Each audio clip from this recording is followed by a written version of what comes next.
যথাযোগ্যভাবে রমজানকে যদি আমরা কাটাতে চাই, এর সঠিক ব্যবহার যদি করতে চাই, যেই প্রস্তুতিগুলো লাগবে 11টি প্রস্তুতি, যেগুলো আমাদের রমজানকে সার্থক করতে পারে ইনশাআল্লাহ, তার মধ্যে সর্বপ্রথম যে প্রস্তুতিটি দরকার সেটি হলো রমজান মাস শুরু হওয়ার আগে থেকেই তওবা এবং ইস্তেগফার করতে হবে। কি করতে হবে ভাই?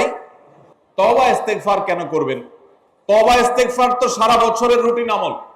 রমাদানকে কেন্দ্র করে রমজান মাসকে যদি আপনি সঠিকভাবে ব্যবহার করতে চান, তাহলে কেন আপনাকে তওবা ইস্তেগফার করতে হবে? কারণ হলো তওবা এবং ইস্তেগফার এর মাধ্যমে আমরা আল্লাহর রহমতের উপযুক্ত হব। আমাদের নানা নাফরমানের কারণে আল্লাহর রহমত থেকে আমরা দূরে সরে গেছি। লানত অর্থাৎ রহমত থেকে দূরে সরে যাওয়া, এটার উপযুক্ত হয়ে গেছি অনেকে। এই জন্য ভাইরা, এখন থেকে রমাদানের প্রস্তুতির নিয়তে আল্লাহর কাছে তওবা করা, গুনাহ মাফ চাওয়া, ইস্তেগফার করা, জীবন পরিবর্তন করবার সংকল্প করা, এটা হবে আমাদের রমাদানের প্রথম প্রস্তুতি। চেষ্টা করব তো ইনশাআল্লাহ। প্রতিদিন যখনই তৌফিক হয় আল্লাহর সাথে একটু কথা বলবেন, আল্লাহ আমার সমস্ত গুনাহগুলো মাফ করে দিন, আমার নাফরমানি মাফ করে দিন, আমাকে আপনি ক্ষমা করে দিন। আমি যদি আপনার রহমতের জন্য কোনো কারণে অনুপযুক্ত হয়ে যাই, আমার কোনো বদবখতির কারণে, আমার কোনো কৃতকর্মের কারণে, তো আপনি সেগুলো মাফ করে দিন। এই যে দোয়া, এই দোয়া আপনাকে রমাদানে আল্লাহর ইবাদত বন্দেগী করার, আল্লাহর কাছে রোনাজারি করার, আল্লাহর কাছে ভালো আমল নিবেদন করার যে তৌফিক, এটার উপযুক্ত করে দিবে ইনশাআল্লাহ। তাহলে রমাদানের প্রস্তুতির প্রথমটি আমরা পেয়ে গেলাম, সেটা হলো আগের গুনাহ খাতাগুলো থেকে ইস্তেগফার করা, তওবা করা, ফিরে আসা। এর মধ্য দিয়ে রমাদানে ইবাদতের জন্য নিজেকে প্রস্তুত করব ইনশাআল্লাহ। চেষ্টা করা যাবে না ইনশাআল্লাহ। দ্বিতীয় প্রস্তুতি হলো রমাদান মাসে কোরআন এবং হাদিস সম্পর্কে যাদের মৌলিক ধারণা আছে, হাদিসে রাসূল সম্পর্কে যাদের একটু ঘাটাঘাটিও আছে, তারা জানেন 2-3টা আমল সম্পর্কে কোরআন এবং সুন্নাহর সবচেয়ে বেশি সংখ্যক ভাষ্য বর্ণিত হয়েছে। সবচেয়ে বেশি সংখ্যক, এত ফজিলতের, এত তাৎপর্যের, এত মর্যাদার হাদিস আর অন্য আমল সম্পর্কে সাধারণত দেখা যায় না। সেই কয়েকটি আমল যেগুলোর ফজিলত বিপুল পরিমাণ, যেগুলোর ফজিলত সম্পর্কিত হাদিসের সংখ্যা অনেক, সেই রকম আমলগুলোর মধ্যে থেকে অন্যতম আমল হলো এই রমাদান কেন্দ্রিক আমল, সিয়াম, রোজা, এগুলোর ফজিলত। তো আমাদের রমাদান কেন্দ্রিক প্রস্তুতি হিসাবে দ্বিতীয়ত যে কাজটি আমরা করতে পারি সেটি হলো এখন থেকেই রমাদান মাসের কি কি ফজিলত আছে, সিয়াম সাধনার কি কি ফজিলত আছে, রমাদানের কি কি আমল আছে, বিশেষ করে ফজিলত এবং মর্যাদার কথাগুলো আলোচনা শুরু করা। এখন থেকে বাসা বাড়িতে গোল হয়ে কোন নির্দিষ্ট বইকে কেন্দ্র করে পাঠচক্র হতে পারে, গ্রুপ স্টাডি হতে পারে, পর্যালোচনা হতে পারে যে রমাদান মাসের কি কি মাহাত্ম্য আছে, এক একজন এক একটা বললেন। এই আলোচনা পর্যালোচনার মধ্য দিয়ে মনোজগতে রমাদানের জন্য এক ধরনের প্রস্তুতি, এক ধরনের আবহ তৈরি হবে ইনশাআল্লাহ। এজন্য দ্বিতীয় প্রস্তুতি হিসাবে আমরা এই কাজটি ইনশাআল্লাহ করব, সেটা হলো রমজানের ফজিলত, রমজানের মর্যাদা, সিয়ামের ফজিলত, অন্যান্য আমলের উপকারিতা, সেগুলো নিয়ে আমরা বেশি বেশি পর্যালোচনা করব। যত বেশি আপনি আগে থেকে পর্যালোচনা করবেন, রমাদানের প্রতি আপনার তৃষ্ণা, সিয়াম সাধনার প্রতি আপনার ভেতরে আকাঙ্ক্ষা, প্রত্যাশা এবং প্রতীক্ষা, এটা আপনার মধ্যে বাড়তে থাকবে এবং রমাদানের প্রতিটা মিনিটকে কাজে লাগাবার জন্য তাগাদা আপনার ভিতরে অনুভব হবে ইনশাআল্লাহ। তৃতীয় প্রস্তুতি হলো আমাদেরকে প্রতিজ্ঞা করতে হবে এই রমাদানে আমরা নেক আমল করবই করব এবং কোন আমল, কোন ভালো কাজ, কোন সুন্নাহ, এটা করার ব্যাপারে কোনো প্রকার অলসতা করব না। কারণ ভাইরা আমার, রমজান মাস পেয়েও যদি আল্লাহর কাছে কেউ ক্ষমা না পায়, একটা প্রসিদ্ধ হাদিস আপনারা সবাই কম বেশি শুনেছেন যে নবী সাল্লাল্লাহু আলাইহি ওয়াসাল্লামের কাছে জিবরিল এসেছে, এসে বলেছেন বাউদা মান আদরাকা রমাদান ফালাম ইগফার লাহ, যে ব্যক্তি রমজান পেয়েছে অথচ রমজানের এই বিশাল সুবর্ণ সুযোগকে কাজে লাগিয়ে সে তার জীবনের সব গুনাহগুলো মাফ করাইতে পারে নাই, সে আল্লাহর কাছ থেকে মাগফিরাত আদায় করে নিতে পারে নাই, সে জাহান্নাম থেকে মুক্ত এই ঘোষণা সে আদায় করতে পারে নাই, অথচ সে রমজান মাস পেয়েছে, এর চাইতে হতভাগা আর কে হতে পারে? তা সে ধ্বংস হোক, এই বদদুআয় নবী সাল্লাল্লাহু আলাইহি সাল্লাম আমিন বলে সমর্থন জানিয়েছেন, সায় দিয়েছেন। এজন্য ভাইরা, রমজান মাস এসেছে কিন্তু আমল ইবাদত হয় নাই, রমজান মাস এসেছে আবার চলে গেছে কিন্তু আমার গুনাহ আল্লাহর কাছ থেকে মাফ করাতে পেরেছি বলে আমার বুক সায় দেয় না, তাহলে এর চেয়ে বড় হতভাগা, এর চেয়ে বড় কপাল পড়ার কেউ হতে পারে না। রমজানের আমল ইবাদত, রমজানের নেক আমল, রমজানের দোয়া, রমজান মাসের চোখের পানি ফেলা, এটা ভাইরা শুধুমাত্র নিজের প্রেরণার জায়গা থেকে শুধুমাত্র সব আহরণের জন্যই নয়। এটা যদি না করি তাহলে জিবরিলের বদদোয়া, নবীজি সাল্লাল্লাহু আলাইহি সাল্লামের বদদোয়া, আল্লাহর পক্ষ থেকে ধ্বংস হওয়ার পরোয়ানা, এগুলো অনিবার্য হয়ে যাবে। এই কথা চিন্তা করে এখন থেকে রমাদান কেন্দ্রিক প্রস্তুতির অংশ হিসাবে আমাদেরকে প্রতিজ্ঞা করতে হবে, এইবারের রমাদানের প্রতিটা দিন আমি আল্লাহর কাছে চোখের পানি ফেলে একটা নির্দিষ্ট সময় কান্নাকাটি করব, আমার গুনাহ খাতাগুলোকে মাফ করাবো। জাহান্নামীদের তালিকা আমার নাম যদি কোনো কারণে যেয়ে থাকে, আমি এমন ভাবে রোনাজারি করব, এমন ভাবে ইস্তেগফার করব, এমন ভাবে চোখের পানি ফেলবো, একান্তে নীরবে আল্লাহর সাথে কথা বলবো, যেন আমার সমস্ত গুনাহগুলো মাফ হয়, জাহান্নামীদের তালিকা থেকে যেন আমার নাম কেটে যায়। এর জন্য ভাইরা এখন থেকে প্রতিজ্ঞাটা করতে হবে। প্রস্তুতি হলো, কাজ হবে রমজানে, কিন্তু প্রতিজ্ঞা হবে এখন থেকে যে আমি কোনোভাবে এইবারের রমজানের সুযোগ আর হাতছাড়া করব না ইনশাআল্লাহ। তাহলে 3 নম্বর হলো যে রমজান কেন্দ্রিক সমস্ত আমলগুলো করব, আল্লাহর কাছে তওবা ইস্তেগফার করে নিজের গুনাহগুলোকে মাফ করায়া ছাড়বো, জাহান্নাম থেকে মুক্তি তথা নাজাত এটা নিজের করে নেব। এই মর্মে প্রতিজ্ঞাটা এখন থেকে, যেই কয়দিন রমজান আসতে সময় আছে, প্রতিদিন আমাকে নবায়ন করতে হবে। প্রতিজ্ঞা আজকেরটা যেভাবে হবে, কালকেরটা আরো স্ট্রং হবে, তারপরের দিন আরো স্ট্রং হবে। প্রতিদিন আমি স্বপ্ন লালন করব কবে রমাদান শুরু হবে, আর আমি আল্লাহ রাব্বুল আলামিনের কাছে রমাদানের এই সমস্ত ইস্তেগফার, তওবা, আমল এগুলোকে নিবেদন করতে থাকবো। চেষ্টা করা যাবে না ইনশাআল্লাহ। 4 নম্বর যে প্রস্তুতিটা আমাদের নিতে হবে সেটা হলো, যদি আগের রমজানের কোনো রোজা কারোর কাজা থাকে, এই রমজান আসার আগে আগে শাবান মাসের মধ্যেই সেই কাজাগুলো আদায় করে ফেলা উচিত। আম্মা জান আয়েশা রাদিয়াল্লাহু তাআলা আনহা বলেছেন, নারী হিসাবে রমাদান মাসে যে কয়েকটা রোজা ভাঙতি পড়ে, নবীজি সাল্লাল্লাহু আলাইহি সাল্লাম রমাদান পরে পুরো সময়টা তার কাছে থাকার কারণে তিনি সেই রোজাগুলো রাখার সুযোগ সেভাবে পেতেন না। স্বামীর হকের কথা মাথায় রেখে রোজাগুলো রাখতেন না। এবং শাবান মাস আসলে নবীজি সাল্লাল্লাহু আলাইহি সাল্লাম নিজেও বেশি বেশি নফল রোজা রাখতেন। মা আয়েশা রাদিয়াল্লাহু তাআলা আনহা বলেছেন যে তিনিও তার রমজানের বাকি রোজা যেগুলো ছিল ভাঙতি রোজা, সেগুলো তিনি রেখে ফেলতেন।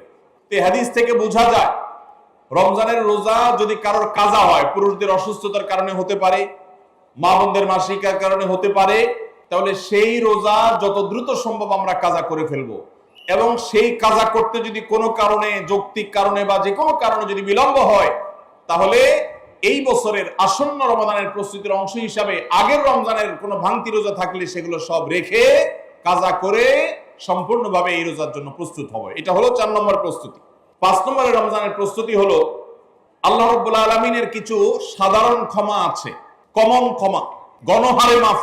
আল্লাহ তাআলার এই যে সাধারণ ক্ষমা, গণহারে মাফ, এই গণক্ষমার উপযুক্ততা নষ্ট করে দেয় দুটি জিনিস। তার একটি হলো শিরক, আরেকটি হলো হাসাদ। একটা হলো হিংসা, আরেকটা হলো শিরক। নবী করিম সাল্লাল্লাহু আলাইহি ওয়াসাল্লাম বিভিন্ন হাদিস থেকে আমরা জানি, তিনি বলেছেন, আল্লাহ রাব্বুল আলামিন বিশেষ করে লাইলাতুন নিসফি মিন শাবানে যখন মানুষকে গণহারে ক্ষমা করেন, তখন 2 শ্রেণীর মানুষকে আল্লাহ তাআলা মাফ করেন না, ইল্লা লিল মুশরিকিন আও মুশাহিন। তবে যদি মুশরিক আর মুশাহিন থাকে, শত্রুতা করে, হিংসা করে অন্যের প্রতি, এইরকম মানুষ যদি থাকে, তাদেরকে আল্লাহ তাআলা সাধারণ ক্ষমা আওতায় আনেন না। রমাদানে আল্লাহ তাআলা প্রতিদিন বহু মানুষকে সাধারণ ক্ষমা করেন। রমজান যখন কাছে আসে, সে দশক আসে, তখন সাধারণ ক্ষমার পরিমাণ বেড়ে যায়। নবী সাল্লাল্লাহু আলাইহি সাল্লাম বলেছেন, ওয়ালিল্লাহি উতাকাউ মিনান নার ওয়া যালিকা ফি কুল্লি লাইলা। রমজানের প্রত্যেক রাতে বহু মানুষকে আল্লাহ তাআলা জাহান্নাম থেকে মুক্ত ঘোষণা দিয়ে দেন। অমুক জাহান্নাম থেকে মুক্ত, অমুকের ছেলে অমুক জাহান্নাম থেকে মুক্ত, অমুকের ছেলে অমুক, তার নাম জাহান্নামের তালিকা থেকে কাটা, জান্নাতের তালিকা চলে আসবে। অসংখ্য মানুষকে এভাবে এই সুযোগ আল্লাহ তাআলা দান করেন। যারা শিরকে লিপ্ত, সেটা যেই কোনো ধরনের শিরক হোক, কবরকে যারা সিজদা করে, মাজারকে যারা পুজো করে, জীবিত মৃত মানুষকে যারা সিজদা করে, কবরে যারা প্রার্থনা করে, সেখানে যারা সন্তান চায়, ব্যবসার উন্নতি চায়, যত প্রকার শিরক আছে কবর কেন্দ্রিক এগুলাতে লিপ্ত হয়, অথবা এর বাইরে আরো যত রকমের শিরক গোটা দুনিয়াতে আছে, কোন প্রকার শিরকে যখন মানুষ লিপ্ত হয়, তখন এই ব্যক্তি আল্লাহ তাআলার সাধারণ ক্ষমার উপযুক্ত আর থাকে না। এই জন্য ভাইরা, রমজানের প্রস্তুতির অংশ হিসাবে 5 নম্বরের যে প্রস্তুতি আমরা গ্রহণ করব সেটা হলো, আল্লাহ তাআলা যেহেতু রমজানে অনেককেই সাধারণ ক্ষমা করবে, আমি যেন সেই সাধারণ ক্ষমা প্রাপ্ত সৌভাগ্য মানুষদের তালিকায় ঢুকতে পারি, সেজন্য আমার অন্তর থেকে হিংসাকে ধুয়ে মুছে সাফ করে ফেলতে হবে। কোন মুসলমানের কল্যাণ দেখে আমার কষ্ট হবে না, কারোর ভালো দেখে আমার ভিতরে জ্বালা পড়া হবে না। পারলে তার জন্য আরো বেশি দোয়া করব, যে কারো ভালো হোক আমি আরো ভালো চাইবো, কারোর কোনো ক্ষতি আমি চাইবো না। এই কল্যাণ কামিতাই হলো দিন। আদ-দীনু আন-নাসীহা। কিলা লিমান ইয়া রাসূলুল্লাহ? ক্বালা লিল্লাহি ওয়া লিরাসূলিহি ওয়া লিআম্মাতিল মুসলিমিনা ওয়া আইম্মাতিহিম। নবী সাল্লাল্লাহু আলাইহি সাল্লাম বলেছেন, ধার্মিকতা, দিনদারিতা কিসের নাম? ধার্মিকতা হলো কল্যাণ কামিতার নাম। আল্লাহ রাব্বুল আলামিনের আদেশ নিষেধ মেনে চলা, নবী সাল্লাল্লাহু আলাইহি সাল্লামের আদেশ নিষেধ মেনে চলা, এটাই হলো তাদের জন্য কল্যাণ কামিতা। আর সকল স্তরের সাধারণ মানুষের কল্যাণ চাওয়া, কারোর ক্ষতি না চাওয়া, এটাই হলো দিনদারিতা। যে ব্যক্তি কারোর ক্ষতি চায়, যে মুসলমান আরেক মুসলমানের ভালো দেখলে তার ভেতরে জ্বালা পোড়া করে, অস্থিরতা আসে, সে ভালো মুসলমান না, সে হিংসুক, তার ভিতরে কবিরা গুনাহ আছে। এজন্য রমাদান মাসে আল্লাহর সাধারণ ক্ষমা পেতে হলে অন্তরকে এখন থেকে পরিচ্ছন্ন করতে হবে, চোখটা বন্ধ করে মনে রাখতে হবে, স্মরণ করতে হবে, আমার আশেপাশে এমন কে আছে যার কল্যাণ দেখলে আমার সহ্য হয় না, যার ভালো দেখলে আমার ভিতরে জ্বালা পোড়া করে, যার সুসংবাদ শুনলে আমার ভিতরে খারাপ লাগা কাজ করে, তাহলে বুঝতে হবে তার প্রতি আমার হিংসা আছে। আল্লাহর জন্য নিজের হিংসা থেকে পরিচ্ছন্ন হয়ে অন্তরকে ধুয়ে সাফ করে তারপরে রমজানের সাধারণ ক্ষমার জন্য উপযুক্ত করতে হবে এখন থেকে। ঠিক একইভাবে আমি আমার কথায়, আমার কাজে, আমার বিশ্বাসে কোনো মাধ্যমে আল্লাহর সঙ্গে শিরক করছি কিনা, আরশের মালিকের সাথে শিরক করছি কিনা, আল্লাহ বলেছেন, ইন্নাল্লাহা লা ইয়াগফিরু আন ইউশরাকা বিহি ওয়া ইয়াগফিরু মা দুনা যালিকা লিমান ইয়াশা। আল্লাহর সঙ্গে শিরক করা হলে এটা আল্লাহ মাফ করবেন না। শিরকের অপরাধ এটা যদি কেউ করে তওবা ছাড়া মারা যায়, আল্লাহ তাআলা এই অপরাধ ক্ষমা করবেন না, এটা আল্লাহ আগে থেকে দেওয়া ঘোষণা। কোরআনে আল্লাহ আরো বলেছেন, লোকমান হাকিমের উদ্ধৃতি দিয়ে, ইন্নাশ শিরকা লা যুলমুন আযীম, তিনি তার সন্তানকে উপদেশ দিতে গিয়ে বলেছিলেন যে ইন্নাশ শিরকা লা যুলমুন আযীম, শিরক সবচেয়ে বড় অপরাধ। এজন্য ভাইরা, শিরক থেকে পরিচ্ছন্ন না থাকলে রমাদানের কোন ইবাদত, কোন আমল আমাদের কাজে আসবে না। এজন্য রমজানের প্রস্তুতি হিসেবে শিরক এবং হিংসা থেকে অন্তরকে পরিচ্ছন্ন করা, পবিত্র করা, এটা হলো আমাদের পঞ্চম প্রস্তুতি। নাম্বার 6, বিগত রমজান যেগুলো আমাদের জীবনে এসেছে, সেই সমস্ত রমাদানে কেন আমার আমল ইবাদত হয় নাই? রমজান আসার আগে নিয়ত করছি কোরআনটা খতম দিব, কিন্তু দিতে পারি নাই। রমজান আসার আগে নিয়ত করেছিলাম এই বছর একটা তারাবিও মিস করব না, কিন্তু অনেকগুলো মিস হয়ে গেছে। রমজান আসার আগে নিয়ত করেছিলাম এই বছর রমজান থেকে ধূমপান করা ছেড়ে দিব, কিন্তু অনেকে ছাড়তে পারেন নাই। রমজান আসার আগে নিয়ত ছিল এই বছর রমজানে একটা খারাপ জিনিসও মোবাইলে, টিভিতে দেখবো না, কিন্তু সেই প্রতিশ্রুতি রাখতে পারি নাই। কেন পারি নাই?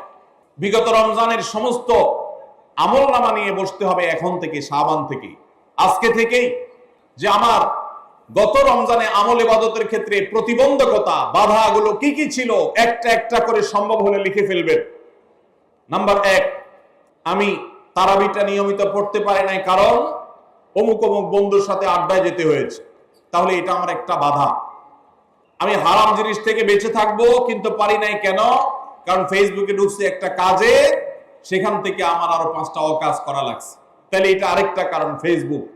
এভাবে একটা একটা করে আপনি যদি কারণ লেখেন, লেখার পর আসন্ন রমাদানকে অর্থবহ এবং সার্থক করবার স্বার্থে এবং প্রয়োজনে সেই চিহ্নিত কারণগুলো একটা একটা ধরে হিম্মত করে, সৎসাহস করে আল্লাহকে সন্তুষ্ট করবার আশায় ছুঁড়ে ফেলে দিতে হবে নিজের জীবন থেকে। এই সংকল্প এবং এই কাজটা যদি আপনি করতে পারেন, তাহলে ইনশাআল্লাহ আপনি দেখবেন আপনার এই রমজান আপনার জীবনে শ্রেষ্ঠ রমজান হয়েছে। ভাইরা আমার, বহু সাহাবী আছেন, তাদের জীবনে রমজান মাত্র পেয়েছেন একটা রমজান পেয়েছেন, এরপরে রমজান আসার আগে হয়তো জিহাদের ময়দানে গিয়ে শাহাদাত বরণ করেছেন। আর আমরা জন্মসূত্রে মুসলমান হওয়ার সুবাদে এক একজন মানুষ 20টা, 30টা, 40টা, 50টা রমজান আমরা পেয়েছি। দুর্ভাগ্য আমাদের, সাহাবা একরাম মাত্র 2, 4, 5টা রমজান পেয়ে তাদের জীবনকে যেই পর্যায়ে নিয়ে গেছেন, আমরা বেশিরভাগ মানুষ জীবনে 30, 40, 50টা রমজান পেয়েও আমাদের জীবনকে সেই পর্যায়ে নিতে পারি নাই। ভাইরা আমার, এই জন্যই আসন্ন রমাদানকে সঠিকভাবে ব্যবহার করবার জন্য আমাদের বিগত রমজানগুলোর সমস্ত সমস্যাগুলোকে চিহ্নিত করতে হবে। কি কি কারণে আমি এর আগের রমজানগুলো সঠিকভাবে কাজে লাগাতে পারিনি, ব্যবহার করতে পারিনি, সেগুলো একটা একটা করে দূর করতে হবে। যেমন সোশ্যাল মিডিয়া, ফেসবুক, ইউটিউবের আসক্তি, এটা আমার আগের বছর রমাদানের যে ইবাদত, এটার ক্ষেত্রে প্রতিবন্ধকতা ছিল। তাহলে এই বছরের ইবাদতের প্রস্তুতির অংশ হিসাবে এই সোশ্যাল মিডিয়া, ফেসবুক আমার মোবাইল থেকে আনইনস্টল করে ফেলতে হবে। চেষ্টা করা যাবে না ইনশাআল্লাহ? ভাইরা আমার, যদি ফেসবুক আমার আমল ইবাদতের প্রতিবন্ধকতা তৈরি করে, তাহলে ফেসবুককে আল্লাহর জন্য কোরবানি করবেন রমজান মাস উপলক্ষে। কারা কারা প্রস্তুত আছেন হাত তোলেন। বুঝে শুনে হাত তুলছেন? বুঝে শুনে হাত তুলছেন? আল্লাহ এই হাতগুলোকে সবগুলোকে কবুল আর মঞ্জুর করুন। যুবক ভাইরা, আপনারা ফেসবুক মোবাইল থেকে আনইনস্টল করার নিয়ত করছেন, এটার মানে কিন্তু আপনারা এক একজন আল্লাহর রাহে কোরবানি হওয়ার নিয়ত করছেন। প্রস্তুত আছেন তো ইনশাআল্লাহ? নিজেদের কোরবানি করার জন্য প্রস্তুত আছেন তো ইনশাআল্লাহ? আল্লাহ তাআলা আমাদেরকে তৌফিক দান করুন। ভাইরা আমার, রমাদানের 6 নম্বর প্রস্তুতির অংশ হিসেবে যে কাজটি করতে হবে বলছিলাম, সেটা হলো আমাদের সমস্যাগুলো কি কি হয়েছে সেগুলো চিহ্নিত করে সেগুলো দূর করতে হবে। আর 7 নম্বর প্রস্তুতির অংশ হিসেবে আমরা যেটি করব সেটা হলো রমাদান কেন্দ্রিক সমস্ত আহকাম এবং মাসাইল, বিধিবিধানগুলো আমাদের শিখে ফেলতে হবে। এটা রমজানের প্রস্তুতি। আমাদের দেশে অনেক মসজিদে ইমাম সাহেবরা তালিম করেন রোজা ভঙ্গের কারণ কি, রোজা মাকরুহ হওয়ার কারণ কি, রোজার জন্য ক্ষতিকর বিষয়গুলো কি কি, এগুলো রমজান মাসে বিভিন্ন নামাজের পরে তালিম করেন। এটা একটা ভালো চেষ্টা, কিন্তু এই কাজটা যদি আমরা শাবান মাস থেকে নিজস্ব উদ্যোগে করি সেটা হবে আরো ভালো চেষ্টা। কথা কি বুঝে আসছে ভাই? তাহলে রমজান আসার আগে থেকেই আমরা মাসাইলের তালিম, মাসাইলের শিক্ষা, জ্ঞান অর্জন, রমজানের বিধিবিধানগুলো আমরা জানার চেষ্টা করব। এটা হবে পার্ট অফ প্রিপারেশন ফর রমাদান। রমজানের জন্য প্রস্তুতির অংশ হিসাবে আমাদের এখন থেকে রমজান এবং সিয়ামের মাসাইলগুলো জানতে হবে। আল্লাহ আমাদের সবাইকে আমলের তৌফিক দান করুন। 8 নম্বর হলো রমজানে যে আমলগুলো করবেন এখন থেকে সেগুলোর ওয়ার্ম আপ এবং রিহার্সেল শুরু করে দিবেন, প্রস্তুতি শুরু করে দিবেন, চর্চা শুরু করে দিবেন। কারণ মানুষ দাঁড়ানো অবস্থায় হঠাৎ করে জোরে দৌড় দিতে পারে না। একটা গাড়ি সেটা দাঁড়ানো অবস্থায় হঠাৎ করে 100, 150, 110, 20 গতিতে চলতে পারে না। প্রথম 10, 20 হয়, এরপরে 40, 60 হয়, এরপর আস্তে আস্তে 100 বা 110, 20 হয়। এই জন্য রমজান মাসে যদি আপনি বিপুল পরিমাণ ইবাদত করতে চান, অনেকে আছেন অপেক্ষা থাকেন রমজানের চাঁদ উঠলে সব শুরু করব, এদের দ্বারা জীবনে কিছুই হয় না। যারা আসলেই রমজানে কিছু করতে চায় তারা এখন থেকে শুরু করবে। রমজানে আমরা রোজা রাখবো, নবী সাল্লাল্লাহু আলাইহি সাল্লাম শাবান থেকে নফল রোজা রাখার অভ্যাস শুরু করতেন। রমজানে আমরা দোয়া করব, এখন থেকে দোয়া রিহার্সাল শুরু করা, প্রস্তুতি শুরু করা। যে কোনো গুরুত্বপূর্ণ কাজের আগে মহড়া শুরু হয়, তারপরে মূল কাজ শুরু হয়। এই জন্য শাবান মাস থেকে আমাদের প্রস্তুতি চলতে হবে। চেষ্টা করা যাবে না ইনশাআল্লাহ? তাহলে 8 নম্বরের প্রস্তুতি হলো যেই আমলগুলো রমজানে করব সেগুলোর রিহার্সেল, সেগুলোর প্রস্তুতি, ওয়ার্ম আপ এখন থেকে শুরু হবে। নাম্বার 9, রমজান মাসের দিন এবং রাত যেভাবে কাটাবেন তার জন্য একটা প্ল্যান করে ফেলবেন, সুন্দর করে একটা স্কেডিউল করে ফেলবেন, রুটিন করে ফেলবেন যে আমি কোরআন তেলাওয়াতটা কোন সময় করব। দিনের কোন সময়টাতে আমি কোরআন তেলাওয়াতের জন্য টাইম বরাদ্দ রাখলে সেটা মিস হবে না। হতে পারে ঘুমানোর আগে, হতে পারে ফজরের পরে। কোন টাইমটা আমার সবচেয়ে কোরআন তেলাওয়াতের জন্য নিরাপদ টাইম সেটা আমি ফিক্স করব। এই ঠিক একইভাবে আমি আল্লাহর কাছে রোনাজারের জন্য ভালো সময় কোনটা সেটা ঠিক করব। রমাদানকে অর্থবহ করবার জন্য আপনার প্ল্যান করতে হবে আগে থেকে, সেটা এখন থেকেই, যে আপনি কখন কোন কাজটা করবেন, কোন আমলটা করবেন, কোন ভালো কাজটা করবেন। এগুলো যদি আগে থেকে প্ল্যান হয় দেখবেন কাজটা করা সহজ হয়েছে। নাম্বার 10, রমাদানের প্রস্তুতির অংশ হিসাবে চাঁদ দেখার চেষ্টা করতে হবে। চাঁদ দেখা, আজকাল চাঁদ দেখার আমলটা বিলুপ্ত হয়ে গেছে, অনেকটাই হারিয়ে যাচ্ছে। চাঁদ দেখা কমিটি ছাড়া সাধারণ মানুষ চাঁদ দেখতে আমরা ভুলে গেছি। আমরা চাঁদ দেখি কিন্তু ফেসবুকে, আকাশে না। চাঁদ কি ফেসবুকে দেখবেন না আকাশে দেখবেন? নবীজি বলেছেন সুমু লিরুইয়াতিহি ওয়া আফতিরু লিরুইয়াতিহি, তোমরা রোজা রাখো চাঁদ দেখে, আবার ঈদও করো চাঁদ দেখে। এইজন্য 29শে শাবান পশ্চিম আকাশে চাঁদ খোঁজার চেষ্টা করবেন সন্ধ্যার সময়। চেষ্টা করবেন না ইনশাআল্লাহ? চেষ্টা করে যদি চাঁদ দেখতে নাও পারেন তারপর আপনি সওয়াব পাবেন। আর যদি চাঁদ দেখেন তাহলে দোয়া করবেন আল্লাহুম্মা আহিল্লাহু আলাইনা বিল ইয়ুমনি ওয়াল ঈমান ওয়াস সালামাতি ওয়াল ইসলাম রাব্বি ওয়া রাব্বুকাল্লাহ। হে আল্লাহ, এই চাঁদকে আপনি বরকত এবং ঈমান দিয়ে আমার জন্য পরিপূর্ণ করে দিন। এই মাস আমার জন্য নিরাপদ এবং ইসলাম দিয়ে পরিপূর্ণ করে দিন। হে চাঁদ, তোমার আর আমার পালনকর্তা একজন আল্লাহ। অতএব এই চাঁদ দেখার চেষ্টা করব। এটাও রমাদানের প্রিপারেশন, রমাদানের প্রস্তুতির অংশ। 11 নম্বর হলো আল্লাহর কাছে ভাই চোখের পানি ফেলে এখন থেকে দোয়া করব, আল্লাহ এই যে রমজান আসছে এটা যেন আমার জন্য লাইফ চেঞ্জিং হয়, এটা যেন আমার জীবন পরিবর্তনকারী হয়, এটা যেন আমাকে মুত্তাকি বানিয়ে ছাড়ে, এটা যেন আমাকে নেকামল ওয়ালা বানিয়ে দেয়, এটা যেন আমার জীবনে বিশাল বড় অ্যাচিভমেন্ট এনে দেয়, এটা যেন আমাকে মাগফিরাত পাইয়ে দেয়, এটা যেন আমাকে নাজাত পাইয়ে দেয়, এটা যেন আমাকে জান্নাতের উপযুক্ত করে। এই রমজান যেন আমাকে জাহান্নামীদের তালিকা থেকে আমার নামকে কাটানোর নিশ্চয়তা এনে দেয়। সেইভাবে রমজানকে কাটাবার জন্য আপনি তৌফিক দান করুন। এখন থেকে আল্লাহর কাছে এই বরাদ্দ আদায় করতে হবে, চেয়ে নিতে হবে এবং সেটার জন্য দোয়া করতে হবে। এই দোয়াটা হলো একাদশ এবং সর্বশেষ প্রস্তুতি। চেষ্টা করা যাবে না ইনশাআল্লাহ? আস-সুন্নাহ ফাউন্ডেশন, উম্মার স্বার্থে সুন্নাহর সাথে।